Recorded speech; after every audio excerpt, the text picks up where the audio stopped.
Ayy, look, yeah, ayy.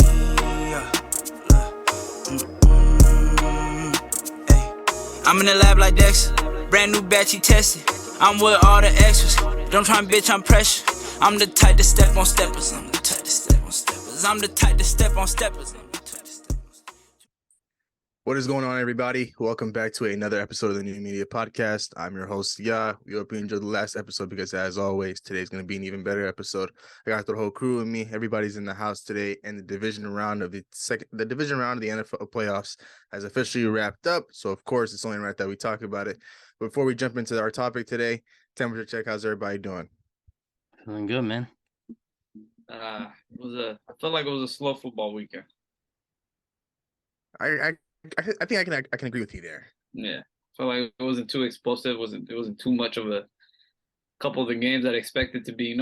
Much more explosive. Wasn't explosive, but we move. Nothing similar to what we saw last year in last year's divisional round, of course. But let's go ahead and jump right into it. Of course, the very first game that kicked off the weekend, we had the Jacksonville Jaguars go up against the Kansas City Chiefs. The Chiefs win this game 27-20. Yeah, this game, that first drive from Patrick Mahomes, it looked like, this guy was gonna have another monster day. Got Travis Kelce a touchdown, and some of the throws that this guy was making in that first half, it's nothing short of amazing every time we speak about Patrick Mahomes. But there was a scare where the pocket kind of collapsed on him, and then his ankle twisted, his whole leg basically twisted and got caught under him, and it was a scare. It looked like for a moment like maybe Mahomes is done, that's it for him. And he was on the sidelines arguing, trying to get back in. He's the type of guy that wants to play. For some weird reason, I don't know why Chad Henne, when he comes in, this guy just, I don't know, he did it against the Browns, the playoffs a couple years back. He comes in and performs pretty decently for them. He does his job as a backup whenever he comes in for them. But Patrick Mahomes came back in this game, and for the most part, I feel like Jacksonville was plagued more by certain mistakes. There's a big drop by Christian Kirk, which I feel like if that was caught, this might have been a whole nother game. And then the Jamal Agnew fumble, and then of course the Trevor Lawrence pick to seal it off. So Jacksonville, they really showed their inexperience in this game and how young they are of a team. And I have no doubts that they'll be back next year, but the Chiefs are really practically controlled this game in the second half. And I feel like if some things had gone the other way for the Jaguars, we'd be talking about this game in a different light potentially, but things don't work out. If you make even the tiniest of mistakes against a team like the Chiefs, who capitalize on mistakes like that, it's game over. So, it's a good win for the Chiefs as they move on. Yeah, of course it's a good one for the Chiefs, especially with Mahomes injuring his ankle. I think was it late first quarter after the first touchdown? Yeah. Yeah, so backup quarterback Chad Henne came in, if I'm correct. I don't want to be wrong about Chad this. Henne. Yeah, and I think this was his first career touchdown or playoff touchdown. I feel like he had one. He might have had. I swear he had one against the Browns. Did he have one against the Browns? First career touchdown. I'm not gonna lie to you guys. I think I seen the stat saying that somewhere. Because I feel like, did he not have one against the Browns? I don't know if he did or not, but it's crazy. He came in on the 3-yard line, marched down 97 yards, ended up finding Kelce for another touchdown. And I feel like, this game, like Abdi said, Jamal Agnew fumble early on in the game, Christian Kirk missing that wide open catch early in the game right there. That I think it was like a 60-yard bomb that could have changed the game and the landscape. And then the end of the game, Lawrence's fumble, Lawrence's interception. But for me, I feel like the Chiefs really do play down to their opponents. I feel like this game for them, it was they controlled it, but I felt like they left it in grasp. And they had a couple lucky plays for them that came to their side, like Christian Kirk dropping that touchdown catch and then Agnew fumbling the ball. So for them, I feel like, they got to go into next week against the Bengals, and I feel like they got to just be on 10. They got to be ready and prepared. And for this team, for the Jaguars, man, a lot of us didn't expect them making the playoffs, and they did, right behind their head coach, Doug Peterson. We've seen Lawrence play at a fantastic level, and their run game's phenomenal. We know their pass game, Ingram, Zay Jones, Christian Kirk, and they're going to be adding Calvin Ridley. So for them, it only gets better if they can shore up the mistakes, fix up the defense a little bit. They're going to be a big threat in the AFC. And for the Chiefs, I feel like, they always play down to the competition. And I feel like when they see the Bengals next week, it might be a different story. So we'll see what happens. I can confirm that Chad Henne did not throw a touchdown pass in that playoff game versus the Cleveland Browns, but he did in fact throw an interception. But to go ahead and get back to this game, I feel like the Jacksonville Jaguars let a very, very great opportunity slip out of their hands. Like you guys have mentioned, the Christian Kirk bomb that could have potentially put points on the board, of course, wiped off. And then the Jamal Agnew fumble, which really pretty much hurt and sealed the fate for the Jacksonville Jaguars.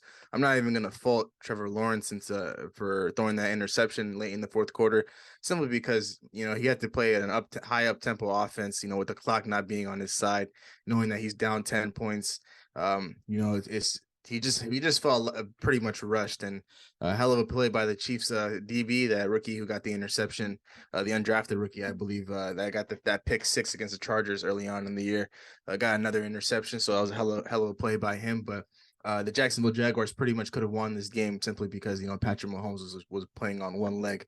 But, you know, credit to the Kansas City Chiefs. These guys know how to get it done in the playoffs. They have now clinched their 5th AFC championship game. We know Patrick Mahomes, you know, once again, putting up 14 touchdowns and 0 interceptions in divisional rounds, clinching his 5th AFC championship game. Like I said, these guys just know how to win come postseasons. But, you know, like Big H said, man, these guys do play down to their opponent. And, you know, I don't necessarily trust this team a lot. And, of course, we'll get into that the AFC championship game matchup against the Cincinnati Bengals. But just to say my final words on this game, the Jacksonville Jaguars, they had a hell of a season, a successful season. They know they'll be back next year. You know, they're going to, you know, get some guys in free agency. They'll get some guys through the draft. And, of course, Calvin Ridley is waiting on the sidelines trying to come back, and he can possibly help this team go even further in the playoffs. So good one for the Kansas City Chiefs. But with that being said, we'll go ahead and move on to our next game. We have the New York Giants on the road playing the Philadelphia Eagles. The Philadelphia Eagles win this game in convincing fashion, 38-7. Domination by the Eagles. Like, I feel like, you know, they looked at what happened with the Vikings, right? They see what happened to the Vikings, and, you know, they're just laughing to themselves. They're thinking, there's just no way Daniel Jones is going to beat us like they beat the Vikings. And in this game, you know, it really showed why Jalen Hurts, him healthy, he's the system in this team. You know, a lot of people, you know, when they praise the Philadelphia Eagles, they say, you know, Jalen Hurts, he's a system quarterback. You know, he eats off this team. You know, their amazing offensive line, the weapons that they have, but really he's a system. He's the engine that keeps this team going. And it was no difference in this game. It felt at no point that the Giants threatened the Eagles. They comfort, like, just without any scare in this game. They dominated them, and, you know, it felt like Jalen Hurts could have done anything that he wanted in this game. It felt like anybody in this game could have done anything that they wanted. You know, they rattled Daniel Jones in this game. It just felt like domination, and, you know, we're gonna talk about it in the next episode when they go up against the Niners, but.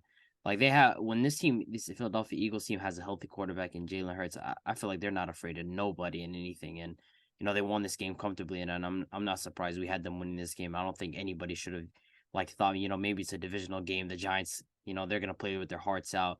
No, they're not playing the Vikings, man. Come on, bro. They're playing the Eagles. Be That serious. guy with the Vikings over there, I think he did say the Giants had a chance. I did pick him to win. I'm not going to lie. Yeah, this guy been off it. I don't know what the hell he been, you know, picking over here. It's crazy. Comfortably won the game in the first half, you know, 28-0, 4 touchdowns. They completely shut him out. And I feel like we got to pay the defense more, you know, more respect. They came out and, you know, controlled Daniel Jones. They boxed in Saquon, and they didn't let none of those no-name receivers, you know, go off and have a fantastic day. So for me, we expected this from the Eagles. There was questions from some people saying, hey, Jalen Hurts his shoulder, this and that.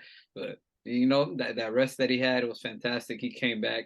Although he didn't really need to do much in the game, he threw for. I mean, he put it away early. Yeah, he put it away early. So the second half was really game managing. Let the guys run the ball. Other than that, I felt like he played a great game. So Eagles, we knew this was gonna happen. The Vikings fan, I don't know what he thought he seen in the Giants for the second round. I felt like everybody knew against the Eagles it was gonna be tough and different. So hey, great for the Giants. You know, they ended their season off very well. Great year for them. Dabo's going to be a Coach of the Year nominee.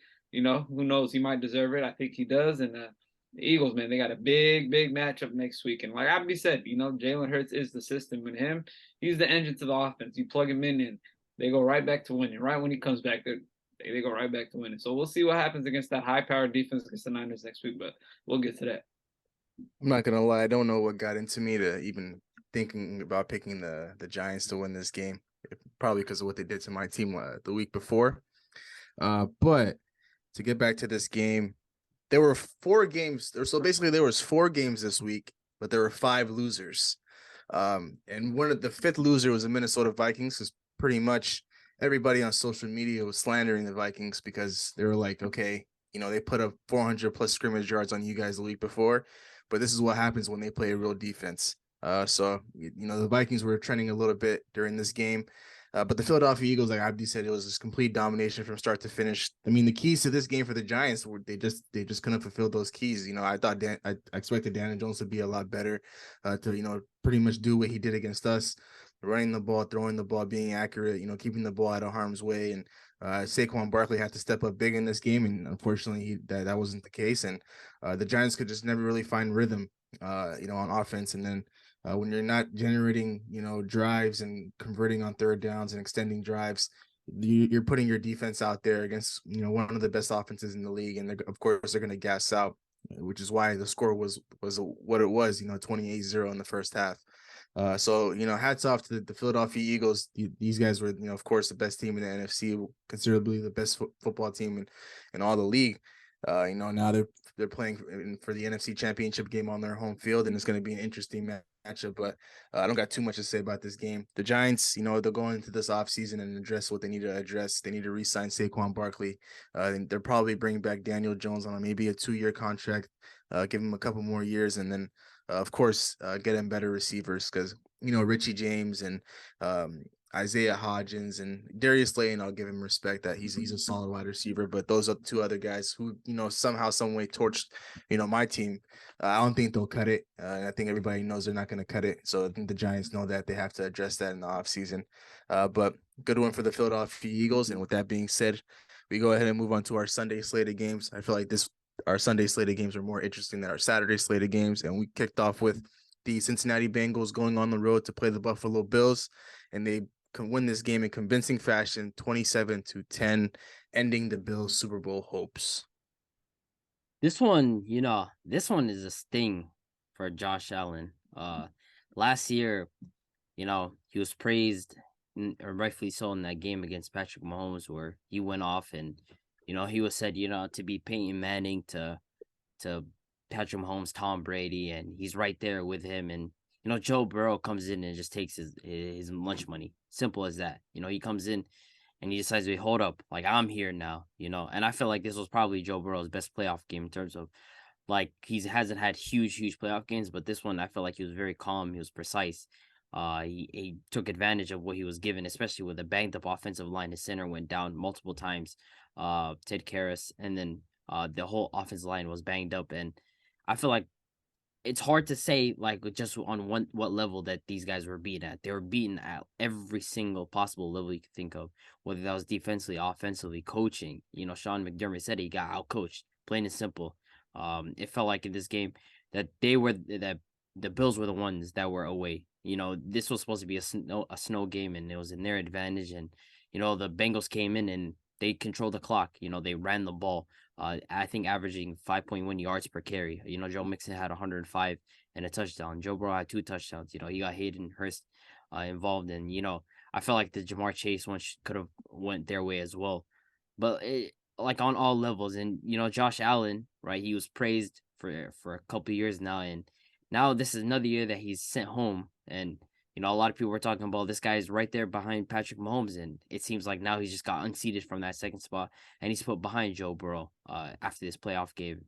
You know, he struggled in this game, and at one point, in the fourth quarter, it was a 3-score game. Like, they were already obliterated. So, you know, this is tough if you're a Buffalo Bills fan, and I feel like, you know, a lot of this, it came down to coaching, came down to the way the defense played, how Josh Allen played, and of course, you know, I feel like the running back play, like this whole idea of Josh Allen being your leading rusher is problematic. You know, when you get to the playoff, you need like running back play. You know, when you see the teams like Philadelphia Eagles, of course Jalen Hurts, they're one of their biggest rushers, but at the same time they have guys like Miles Sanders, they have Boston Scott, they got a lot of guys that can come in and rush. And of course, you know, the 49ers, they had Zeke, and the Dallas Cowboys, they had Ezekiel Elliott, and they had Tony Pollard. So like you can't come in and Devin Singletary, who's, you know, like not really a rusher like that, comes in, and it felt like they had nothing going on the ground. So it's a tough loss for the Buffalo Bills. Man, it is a lot to unravel for Josh Allen, you know, coming again. This is what, third or fourth time losing in the second round? Something I like believe that. this is their third year in the row. Time. Third year in a row. With the first one blowing the lead to the Colts, if I'm sure. Then it was the Chiefs, and then it's this one. There's a lot. There's a lot to say, man. People are like, hey, Josh Allen, this weather is not good, da da da da. And this guy's used to this weather. You can't use that as an excuse, you know? And for me, it's just there was a lot of missed opportunities that he could have had. He was missing Gabe Davis. He was missing Diggs. And you can see Diggs on the sideline. Again, him complaining, being angry, you know, just not, you know, not frustrated all day long. And I feel like we got to pay a lot more respect to the Cincinnati Bengals defense, and I forgot their head coach's name. Zach Taylor. Not Zach Taylor. I meant the defensive coach's name. Lou Anarama or something like that. It's tough to pronounce, man. So I butcher a lot of names. That's why I got to ask you guys to check it. But he's been phenomenal every year. Last year, especially, ended the season, going into the playoffs with the defense and the way they're playing. And this year, again, you know, they're turning up on the defensive side of the ball. They're shutting down a lot of offenses, and they're playing phenomenal. So it's great to see, you know, the Bengals win. And then to speak about Joe Burrow, you know, he controlled the game most of the first half. He scored twice, I think, to Hayden Hurst and Jamar Chase in the first half. And then after that was, you know, second half, it was just Joe Mixon controlling the game, running the ball, and they're playing phenomenal defense. So you didn't have to do much in the second half. But Josh Allen, there's going to be some questions coming into next year. And, you know, the coaching as well. Systematically, they might have to switch it up. They need an elite running back or a star running back or a bell cow running back to use in that backfield. They don't need Josh Allen to run the ball 15 times. It's not like he's the number one running back in the league or on the team or one of the biggest running backs in the league. It's not doable. And I feel like they need to pick up another receiver option to complement Diggs on the other side. So we'll see what happens. We do need to speak about that guy Stephon Diggs, man. Hey, like, I said it before this game, man. I feel like, you know, he was gonna disappear again, especially in big games, and he did. I'm pretty sure this guy had what? 4 catches, 35 yards. 4 catches, 35 yards, and Eli Apple had a field day on Twitter on him. Yeah, tweets dating back these last two divisional round games for Stephon Diggs, he has a combined about 46 yards. Yeah, it hasn't been a good. I forgot he had 3 yards last year, or was it 7? I believe it was 7 yards, 7 or 11. At least he had a big 2-point conversion play in Kansas City last year. But Gabe Davis too. Speak about the spook, man. That guy just. The drop was a big one too. No, let's keep it real. He's garbage. That's what he is. No, he's garbage. He's garbage. Let's call it what it is, man. Yeah. I'm sick of that guy. Man, Josh Allen though, man. He's falling down in my rankings, man. Yeah, this one stings, man. This one hurts for Buffalo Bills fans. You know, being the favorite all year, being the favorite coming into the postseason. You know, all year the Bills played for that number 1 seed. And of course, with the Damar Hamlin situation, they weren't able to get it. But regardless, you know, they had a home game. And then if they were to beat the Bengals, they would have played an AFC championship game at a neutral site. You know, not the worst thing in the world. It's better than having to go all the way to Arrowhead again, a place where, you know, you're not very successful in the postseason in comparison to the regular season. But man, this one just falls on Josh Allen. There's nobody else I can blame. He had a poor performance. Joe Burrow. I mean, this is another game where I picked the wrong team. I just thought these guys would come out with a sense of urgency and be more desperate than Cincinnati Bengals. And once again, I went against my guy Joe Burrow. I won't do that again. But I mean, man, you know, just these guys came out gunning. They won the coin toss. And usually teams defer the coin toss so they can get the ball in the second half.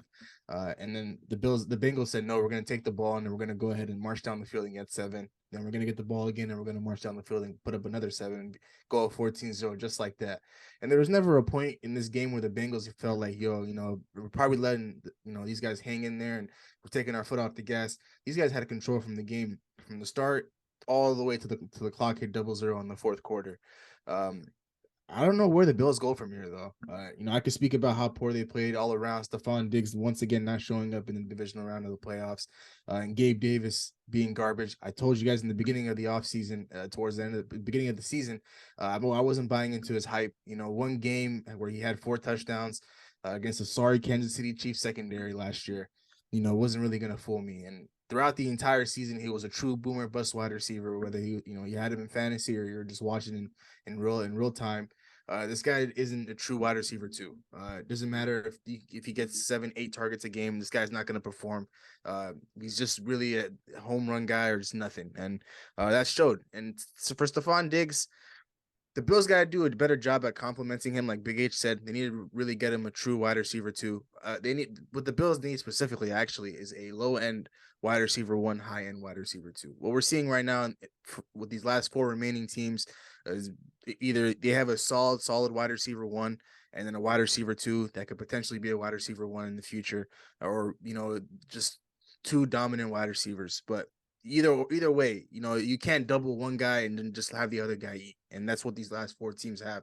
But for the Buffalo Bills, they lack that. The Bengals did a hell of a job at bracketing Stephon Diggs, really just frustrating him and forcing him to go to guys like Isaiah McKenzie, Dawson Knox, and guys like Gabriel Davis. So as we saw, it wasn't as successful. And I got to give credit to the offensive line. I know the defensive line, they missed Von Miller on that side of the ball, a guy who could muck up the game. What does that say about that Bengals defensive front 7? You're missing Von Miller, and they're missing 2 of their, elite on the line. They're missing, what was it, their left tackle and their right guard?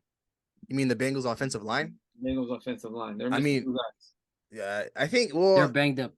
They're banged up. Yeah, no, they were banged up. The Bengals were missing 3 offensive linemen in this game. What it says about their offensive line, I think Von Miller could have done some damage in this game. Von Miller is a different beast. That Bills defense, I feel like they left a lot of food on that defense. They're getting crushed.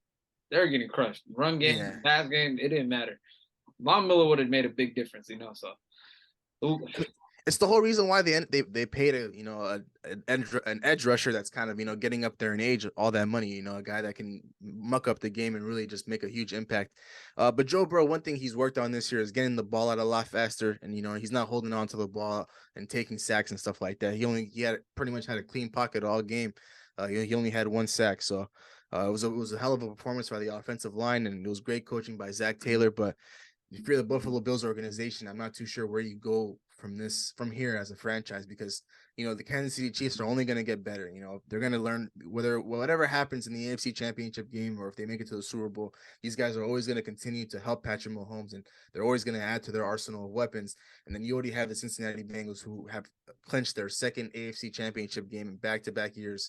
And they have all the pieces. They have Joe Burrow, they have Joe Mixon, Jamar Chase, T. Higgins, Tyler Boyd, Hayden Hurst. Like, these guys are going to be here for the long run. And the AFC is only going to get tougher and tougher. The Chargers will be better. The Denver Broncos are going to be better. You have the Cleveland Browns, and Deshaun Watson will be better. Lamar Jackson, potentially, if he stays with the Baltimore Ravens, they'll be better. So the AFC is getting really, really tough each and every year. And the Bills, for them to come into this year as a Super Bowl favorites, everybody was raving about them. They beat the Kansas City Chiefs early on this year, and pretty much that was their Super Bowl. And I thought this matchup was going to be our real AFC Championship game in comparison to what the matchup we have this week, but I was mistaken. So overall, it was a good one for the Cincinnati Bengals. Joe Burrow, he's going on to the second AFC Championship game, and we'll go ahead and move on to our last game of the divisional rounds. I know we have a lot to say about this one. The Dallas Cowboys go on the road to the San Francisco 49ers, and they lose this game 19-12. Niners win. There's just no way anybody can defend Dak after this. If they were already on the side of defending him. Trash Scott. That's all I got to say. Dak trash Scott. If they're already defending Dak before this game was a sealer. This should have been the stamp on just Dak not being the quarterback for the Cowboys, because this game was close. This game was very close. At halftime, I believe it was 9-6. Like, the game was extremely close. The Niners, they had gotten multiple times towards the Cowboys end zone, and they weren't able to convert. The Cowboys defense did a great job in terms of holding them out of the end zone. Brock Purdy didn't even throw a touchdown.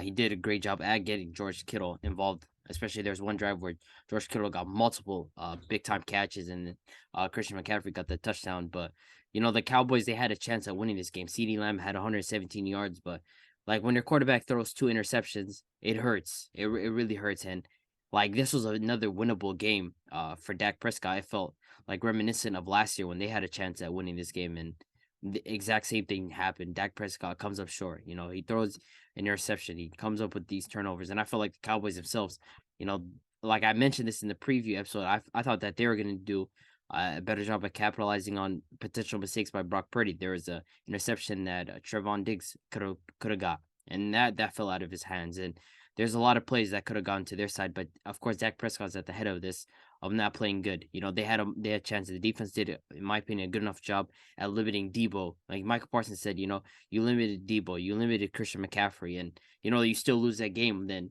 that's down to the offense, and of course that's all on Dak Prescott. So.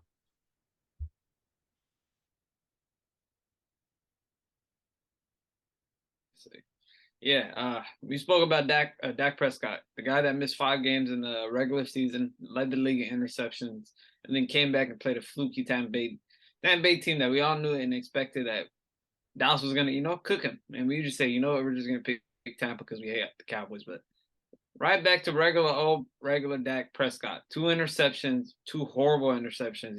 One where he threw in the middle between 2 players. I think that was not too sure. It was what's his face, Fred Warner, and I forgot the other guy that tipped it. But horrible pass. Ward. There we go. Try to fit a tight pocket into the first one. Just another horrible pass where he underthrew it and he got picked. But it was a very close game to me. They were sitting at 9-9 before Niners went on that drive in the third quarter, and I felt like if Dak had a better game, they could have won. And it shows you that everybody else, actually showed up. The defense played phenomenal. Actually, they kept the game very close, and they're just on the field a little extra. It was tough that Diggs did drop that interceptions against Purdy, and I do want to speak about Purdy as well, but we'll get to that. But the Cowboys, I felt like they fumbled this one big time, and I feel like Dak is. Whenever it comes to those bright lights and you need him to show up, he doesn't show up. So. What to expect from Dak Prescott, not a great quarterback, a horrible quarterback. He didn't show up. But for the Niners side, I felt like it was very slow on the offensive end, other than Kittle, Debo really didn't get going. McCaffrey really didn't have a good run day. Ayuk was really much involved, and they kept Purdy in clamps. And this is the first time we've seen Purdy, not playing phenomenal. He didn't have a good game. He looked kind of, testy. He was missing a kind of a couple passes that, the Dallas was making pressure on him. But to me, I feel like it's okay. They came in that late game. They clutched it up with that drive. Kittle made a couple big catches, and McCaffrey ended it with a touchdown. And other than that, that defense played great. So, good one for the Niners. A lot of questions for the Cowboys. A lot of questions. What are they going to do with Zeke? What are they going to do with Dak? Offensively, are they going to get another receiver to complement CeeDee? I feel like Tony Pollard getting hurt in this game hurt as well. I feel like it did hurt him, but it took away the run game. At the same time, I feel like at that moment they kind of turned up even more. I feel like they were getting offensively, they were pushing down the field without Pollard. But Dak and those 2 interceptions, it killed it. But to me, I don't know. CeeDee had a great day. Other than that, who they got offensively that's going to be explosive other than Pollard and CeeDee. So, a lot of questions for the Dallas Cowboys, and we'll see what happens. I mean, I just feel like this is a reoccurring thing every single year. The Dallas Cowboys, either underperforming in the regular season and missing the playoffs, going, 8-9 or back in the day before we had 17 games, 8-8, and then, them making the playoffs and then somehow, some way losing the game and losing in a way they're not supposed to lose. Somebody just not performing and the Cowboys overall just coming up short. And this is pretty much another game like that. Last week when they put the Tampa Bay Buccaneers before the game, during the week, people were considering taking, the Tampa Bay Buccaneers to win outright, or they were taking the Tampa Bay Buccaneers plus 2.5 spread. And that just goes to show, that people don't trust the Dallas Cowboys in the playoffs. Like the Tampa Bay Buccaneers were at their worst this year, even, with Tom Brady at quarterback, and then they were still willing to bet money, and pick Tom Brady to win that game at home against the Dallas Cowboys, who have been, pretty good throughout the entire season. And then for them to come into San Francisco, with an opportunity to win a game where, you know, the defense shows up, everything's going well, the special teams, you know, they did well as well, and then for the offense to just not do anything, you know, not even give you a chance at winning this game, that just hurts. And for the Dallas Cowboys as an organization, I think this is pretty much it for them. They'll always be a team that, you know, they'll stick around, they'll make the playoffs, you know, they'll be a good team, but they're never going to be a team that's going to be a Super Bowl contending team. They'll never be a threat. They'll never. This is 28 years and counting now that they haven't made the NFC Championship game, and I think that's going to continue to go on and on. Whenever these guys make the playoffs, when the lights are the brightest, and it's a win or go home situation, these guys as a team as a whole just can't somehow they just can't win somehow some way something goes wrong. And you know, it's when it's not the regular season games, you know, where you can maybe take a few weeks off here and there. These guys know how to crumble and choke and play down to their opponent and stuff like that. But all the credit to the Niners defense for rattling Dak Prescott. They made Dak Prescott think a little quicker, move on his feet, really just, you know, make throws that didn't need to be made. And then, you know, the Niners offense, they weren't even good this week. I'm not gonna lie. Brock Purdy and the entire offense, Christian McCaffrey, Deebo Samuel, Ayuk, Kittle, they weren't really that good, you know. But it was just pretty much a defensive outing between both teams, and the better offense of the two, you know, came out on the right side of things. Where, you know, the Niners were able to get a nice drive of Brock Purdy where he made that big play to George Kittle, and then, you know, Trayvon Diggs missing that interception led to that Christian McCaffrey, you know, walk-in touchdown where he went untouched. I'm not too sure how that happens. You know, the Dallas Cowboys defense must have been exhausted at that point in the game. But, I mean, the Dallas Cowboys going into this offseason, Dak Prescott will be their starting quarterback next year, but we now have a 7-year sample size of who he is as a quarterback in this league. He's not a top 10 quarterback. He's not going to be a Super Bowl winning quarterback. He's not going to be the guy that, you know, brings you the Lombardi trophy. You'll always be hovering around the 11 to 15 range. You know, he'll have his moments where he's dominating. He's leading one of the best offenses in the league. But when the money's on the line and your back's against the wall, you know damn well you're never going to go with Dak Prescott to win you the Super Bowl. So the Niners, where do they go from here? Well, they're going to the NFC Championship game to play the Philadelphia Eagles, but Brock Purdy does have to be better in this game. This guy, whenever the pocket gets a little collapsed and there's a little pressure coming his way, this guy gets happy feet and decides to roll out right or decides to roll out left, kind of what like Russell Wilson and Aaron Rodgers used to do. That just can't happen all the time. Like I saw a lot of that against Seattle, but I let it go because, you know, it was his first playoff game. You know, in the first half, he was bad against Seattle, but then he ended up picking it up in the second half. But in this specific game, this guy was pretty much just average or even a little bit below average throughout the entire game. And I mean, going into next week, we all know he needs to be better because they're going up against the best team in the NFL, and that's the Philadelphia Eagles. But overall, it's a good one for the San Francisco 49ers and for the Dallas Cowboys. You know, Cowboys fans, I mean, I can't. Did you guys expect anything else, you know, from this team to go to the NFC Championship game and go to the Super Bowl, you know, to play the Eagles in the NFC Championship game? Not really. You know, keep it real with yourselves. You knew you weren't going to beat the Niners at home, on the road. I mean, now you lost to this team 2 years in a row, and I know that hurts. So overall, it's a good one for the Niners. And now the 4 remaining teams in the NFL, I think, are the 4 best teams in the NFL. We have the Niners and the Eagles in the NFC, and then we have the Chiefs and the Bengals in the AFC. So I'm looking forward to, you know, championship weekend this weekend. You know, I think it's going to be a great doubleheader of games. But we'll go ahead and move on to the NFL Honors Finalists Award. The finalists for the NFL Honor Awards have been announced for the 2022 season. So the finalists for the AP Most Valuable Player Award was Josh Allen, Joe Burrow, Jalen Hurts, Justin Jefferson, and Patrick Mahomes. I think they got it right all the way around on this one. Yeah, this one's a good one. That's spot on. I wouldn't have it any other way. And of course, you know, my pick is gonna be Patrick Mahomes, but you know, that entire list of guys, at some point, they all made compelling arguments.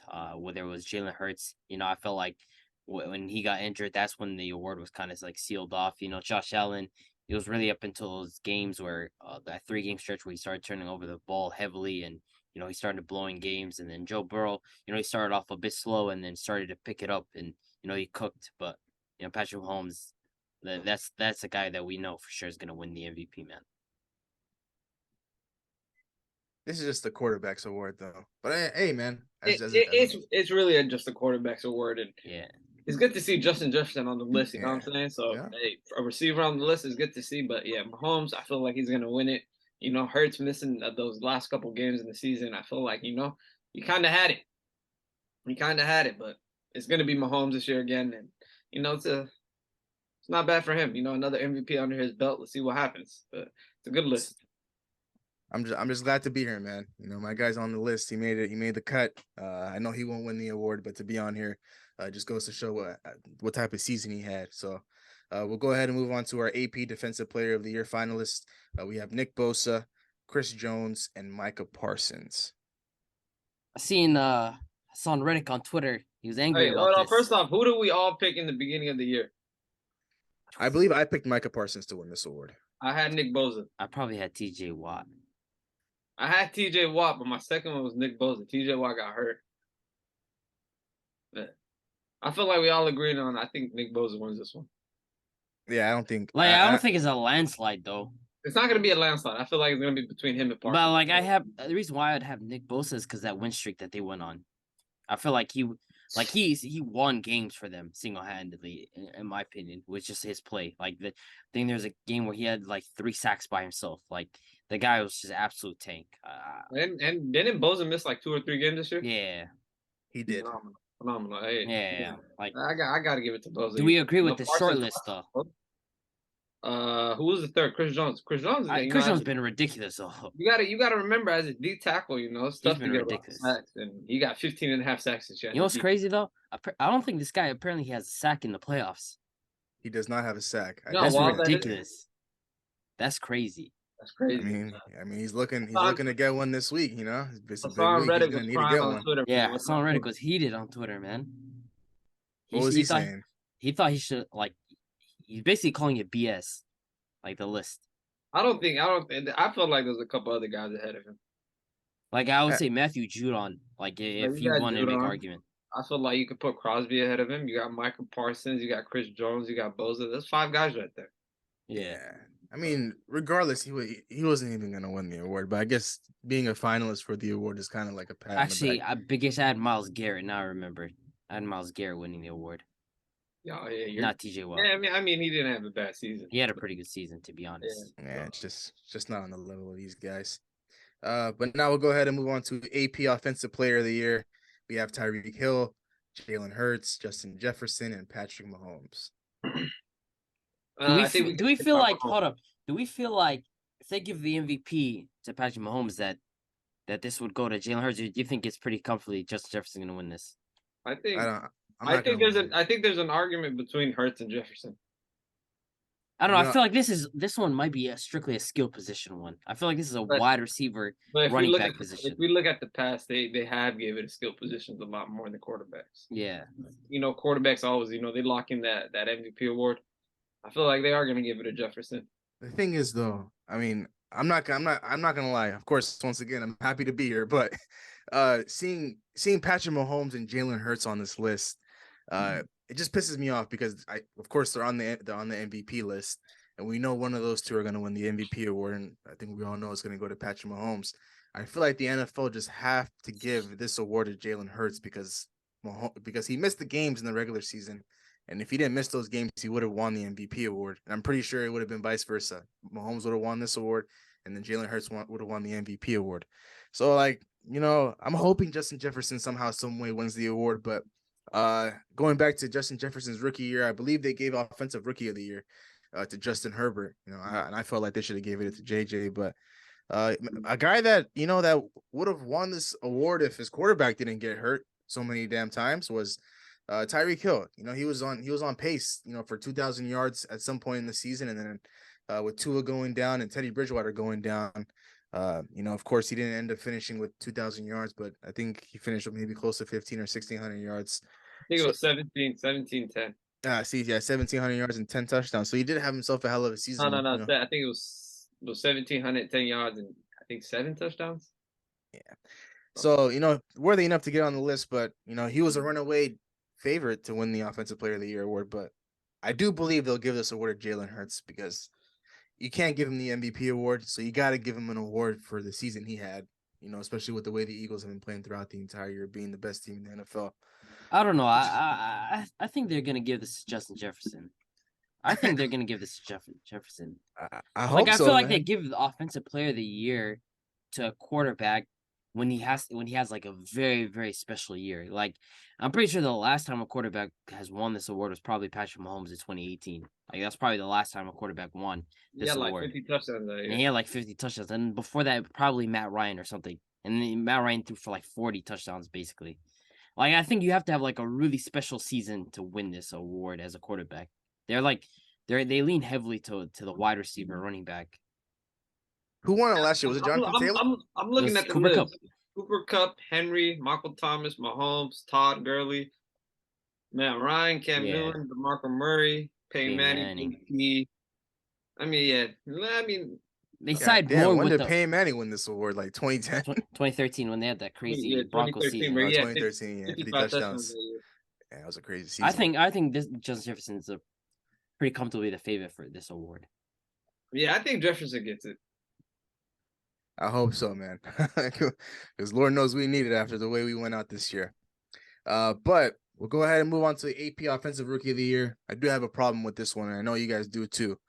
We have Brock Purdy, Kenneth Walker, and Garrett Wilson. Where is Brock Chris Purdy. Olave, man? Brock Purdy need to get sent home. He don't deserve this. You know, I ain't gonna lie. It got to be Chris Olave in there, but yeah, I don't know why they threw Brock Purdy in. That's you know? crazy. I feel like I like short, it. short sample, 7-8 games. It doesn't count towards the season. It's nothing. My thing is this: it's like there's crazy amount of winning bias on top of the fact that it's like if he was tremendous in the games that he was playing, I'd be like, okay, there it The makes roster, sense. and you got to look at the roster he's playing with too, man. He got one of the Like if best he was putting up big rosters. numbers, I'd be like, there's no way in hell he shouldn't Yeah. make this. But like they just like a quarterback that just he's winning, and even if he's putting up some mid stats, it's like okay, whatever, he's winning, so he has to be on here. It makes no sense. Yeah. To me, I feel like it's my problem. yeah, And you the thing know, is, this award is supposed to be a full bias season. aside, you know me, Kenneth Walker, baby. I mean, I don't think so. I think Garrett Wilson's going to win this I award. think so. I think Garrett Wilson wins this. Yeah, no, y'all hating. I mean, another guy that could have been on this list if they're gonna, just ignore Chris Olave, the Atlanta running back Tyler Algier, the Yep. quietest 1K season from a rookie, but for So, Brock Purdy to be on this list, man, it's like the NFL just doesn't know what they're doing. Like, yes, Brock Purdy came in, this hell of a story, the last pick of the draft.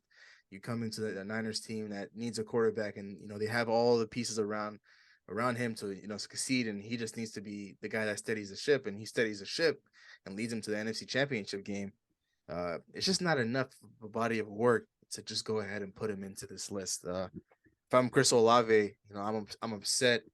Tyler Algier, I'm upset, but the NFL sometimes they be doing weird stuff like this, and it's unfortunate. Chris Olave missed out on an opportunity, and Algier did too, but it is what it is. We all know he's not going to win the award. If this guy somehow, some way ended up winning the award, that'd be the craziest thing that could ever happen on the NFL award night. But the awards do go out.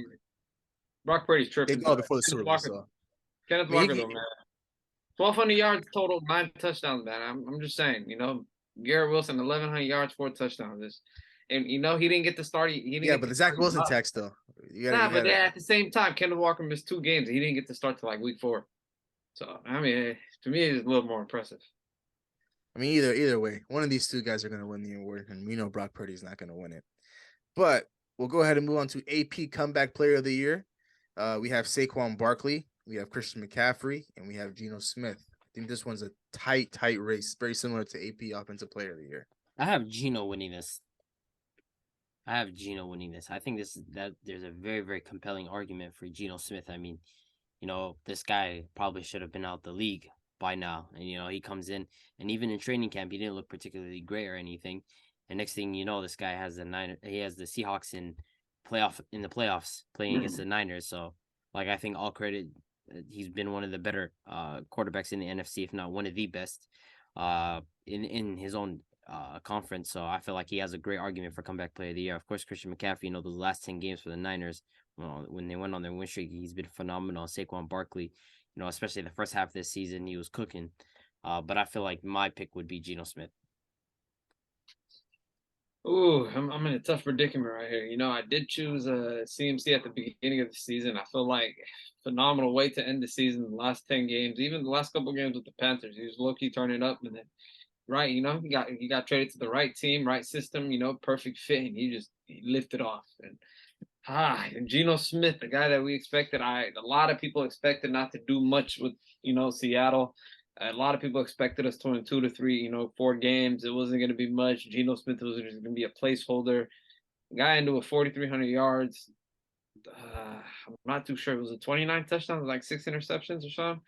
It was a phenomenal season. To put it that way, everybody expected this guy to be out the league, and he stepped in, took us to the playoffs, and played great. So, I'm in a tough predicament here. I feel like it's gonna be between CMC and Geno. I feel like Saquon started off hot, and he towards the end of the season he came back. He came back down to earth. Team started to pack the box against him. Team started to force him and Daniel Jones' hand to throw the ball more. But I think I'm gonna go Geno as well.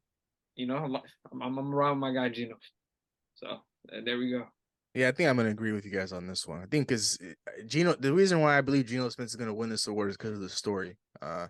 Of course, Christian McCaffrey and Geno Smith, they both put up numbers, and Saquon as well. But the story is also what kind of makes the award, and I feel like for this specific award, Comeback Player of the Year, the story has to be pretty much crazy.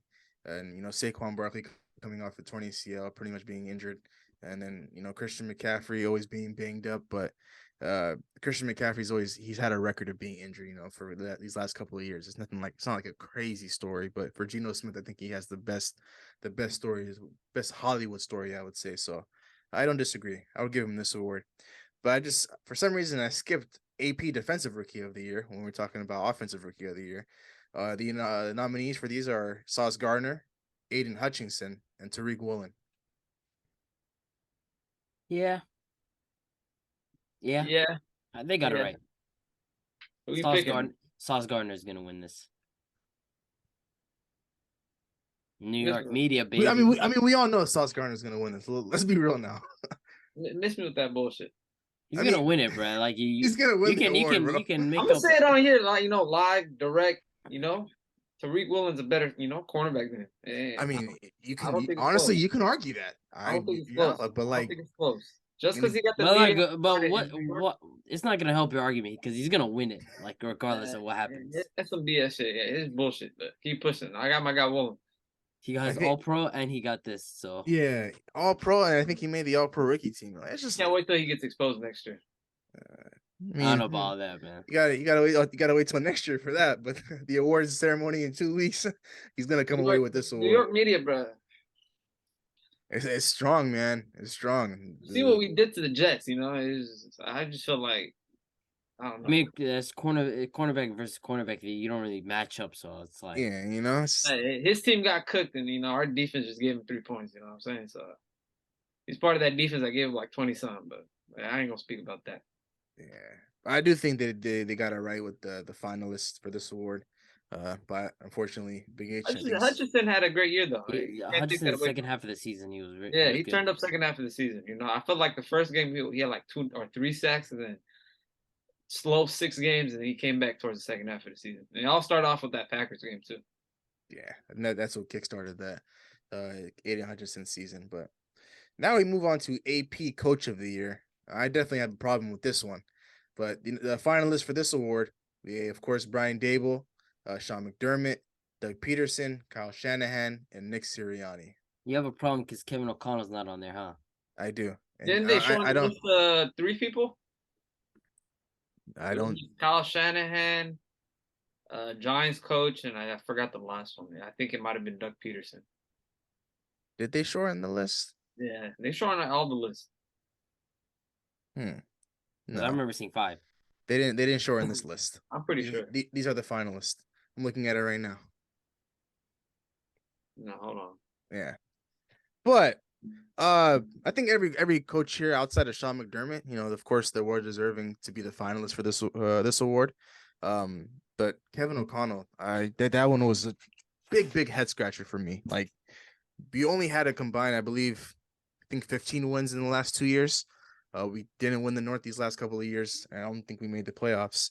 And then he comes in to a team, new general manager, new head coach, new coaching staff. And we win the North comfortably. We go 13-4. All of this voting and stuff came before what happened in the postseason. We go 13-4. We win the North. We finish as a 3 seed in the NFC. I don't understand why my coach missed out on being the finalist for this award. It doesn't make any sense to me. I just don't get it. Yeah, Sean McDermott would be the one that that I'd be like, I don't know if he should be in the finalists because, Kyle Shanahan, he went on that win streak.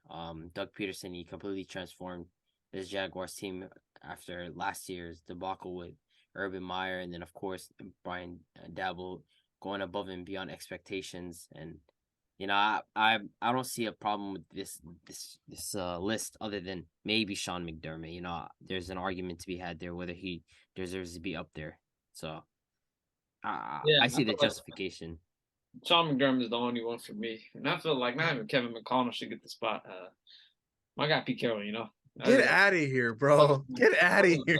I'm not gonna lie. I'm just gonna plug and play, man. That's it. No, man. No, not over Kevin O'Connell, bro. Of course. No way. No. I mean, the thing though is why doesn't Pete Carroll deserve to be up there? I'm not saying he doesn't deserve to be up there. I mean, but the thing is, there's a lot of amazing coaches this year. So if you're putting up against, you're putting like Dabo 9-8 or 9, whatever he was. You're putting Doug Peterson as well. What was he, 9-8 as well? I mean, Pete Carroll, what did he end the season with, 9-8? I mean, all these coaches got the same record. All these coaches did the same thing with their team. I mean, you can go ahead and plug Pete Carroll for all those other coaches.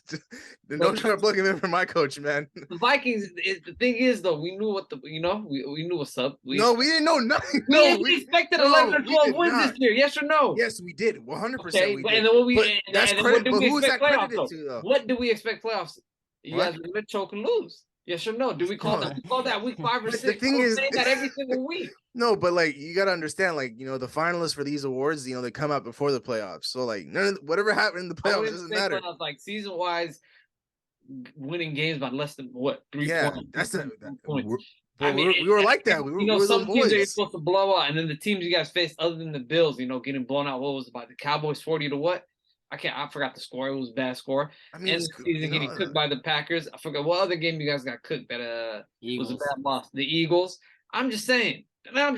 Yeah, I mean, we went 13-4 though.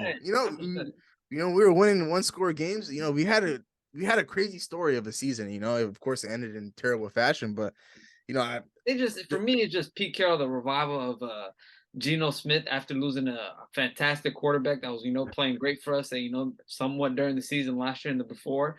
And all the draft picks that he did, picking up Kenneth Walker, picking up Woolen, picking up Kobe Bryant. It starts from the preseason, from March. You feel me? When free agency started.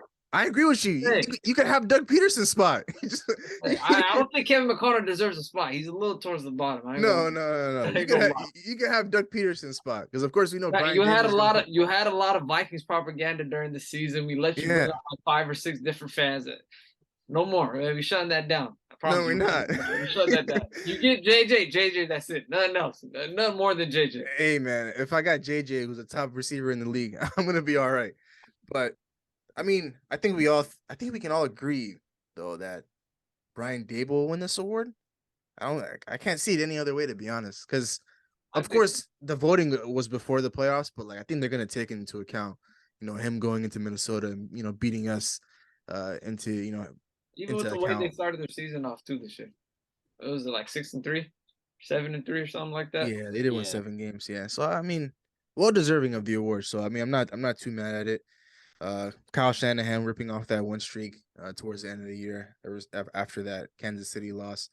We knew Sirianni was going to be there, but Sean McDermott, I mean, he was the guy that I had as my honorable mention. But I mean, after the way the season went this year, being so up and down, starting out hot and then kind of just being the Bills, I don't think he's worthy enough of being a finalist for this award. But it is what it is, though. But I guess we have AP Assistant Coach of the Year. I didn't even know they had this award, but I guess the finalists for this award Ben Johnson from the Lions. He's the Lions offensive coordinator. D'Amico Ryans, 49ers defensive coordinator. We all know him. And then Shane Steichen, the Eagles offensive coordinator, who I believe will somehow, some way end up with a coaching gig going into next year. I'm not gonna argue assistant coaches. Yeah, But D'Amico Ryan did a fantastic job with the Niners defense. I believe the Lions offensive coordinator is going to stay next year for the Lions. So, but D'Amico Ryans, I think he's not going to be the Niners DC next year, and I don't think Steichen will be the Eagles offensive coordinator. But if I had to pick one, I'd probably just go D'Amico Ryans. But that wraps up the finalists for the NFL awards that will be announced, I believe, on February 9th. Yes, February 9th. They'll be airing it. So, of course, we'll be tapped in for that. But with that being said, any final words, fellas, before we close things out here? How's that couch feeling, man? It's been a couple weeks now, right? Or maybe a week and some change. I can ask you the same thing, right? I'll ask Big H. Big H, how's the couch, man?